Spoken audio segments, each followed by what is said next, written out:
All right, so last video here that's going to walk us through how molecules like arachidonic acid, which is an omega-6 fatty acid, becomes pro-inflammatory. So eicosanoids, again, are a large class of molecules derived from fatty acids responsible for pain, fever, and inflammation. So prostaglandins are part of that class of molecules. And so what we're going to see here is we can take this omega-6 fatty acid and through chemistry performed by an enzyme here called cyclooxygenase or PGH2 synthase, we are going to convert arachidonic acid into prostaglandins. And we learned about those already. Those are molecules that are responsible for pain, inflammation, and fever. And so name that I want you to know is cyclooxygenase, okay?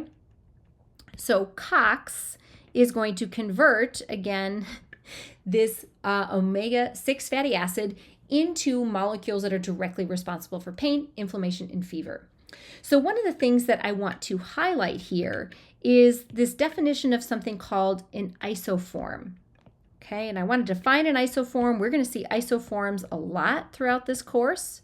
So an isoform is sometimes called an isozyme. Okay, so it is the same enzyme, but it's differentially located or regulated. So it is the same enzyme, okay, but it's differentially regulated or located.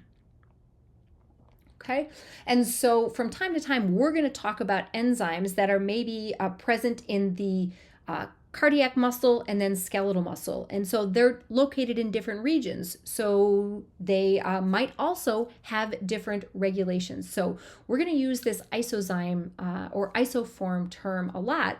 And one of the things that I want to highlight is there are 3 different isoforms of cyclooxygenase. So here are the 3 different isoforms that we have of COX. There's COX-1, COX-2, and COX-3. Okay, so highlighting what we know is COX-1 is important for preventing damage to your stomach lining. Okay, so that's how that enzyme works. Okay, we've got COX-2. This is the isoform that's responsible for pain, inflammation, and fever. We're going to kind of break that apart a little bit more in just a minute. And COX-3 has less of a well-defined role, okay? But I want to focus importantly on COX-1 and COX-2. Okay, when we talk about drug molecules that are called NSAIDs, NSAIDs stand for non-steroidal anti-inflammatory agents, right? So normally steroids, okay, are going to be anti-inflammatory, right? But so these are molecules that do the same purpose, have the same outcome, but they're not steroid derived, okay? So here's some of these molecules, and again, you've heard of them.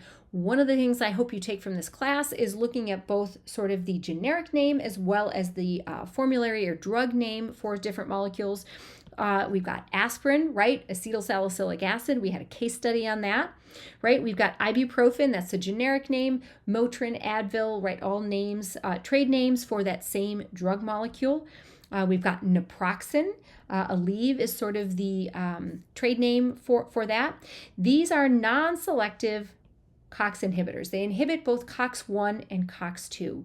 This is part of the reason why these molecules are problematic for long-term use and can have sort of stomach issues. Because they are inhibiting COX-1, they are limiting the ability to have the protective aspects on that stomach lining. So extended use of whether it's ibuprofen, whether it's aspirin, naproxen, it can lead to stomach ulcers, right? And here's why, is because it acts non-selectively on both COX-1 and COX-2 isoforms, okay? Now, acetaminophen is often preferred in those cases because it is a COX-2 inhibitor only. It only inhibits COX-2, has no effect on COX-1, so it does not have the gastrointestinal sort of negative side effects, if you will.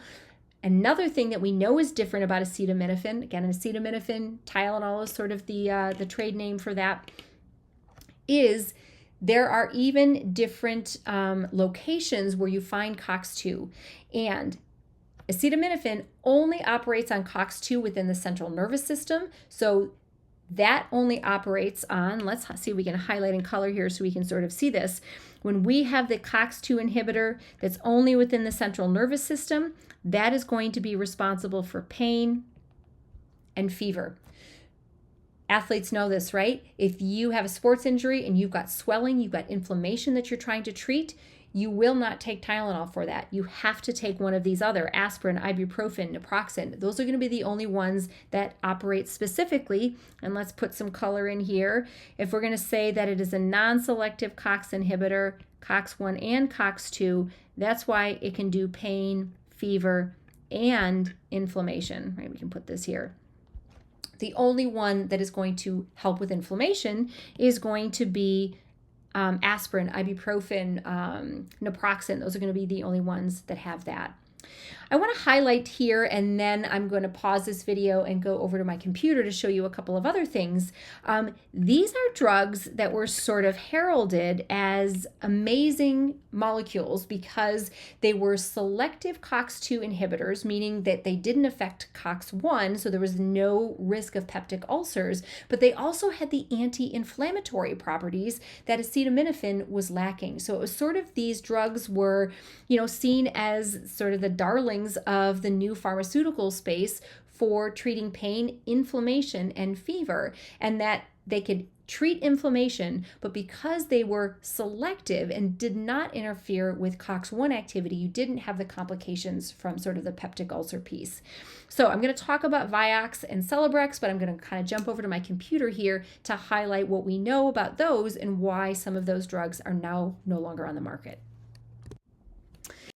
So just a little hop over here to Wikipedia, looking at the structures and functions of both. We talked about Vioxx, right? So this is the structure of Vioxx. I want you to look at the structure here, right?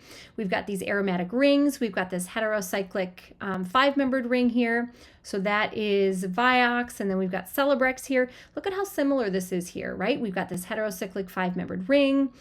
We've got some sulfur sort of functionality here. This one, interestingly enough, has this trifluoro group here.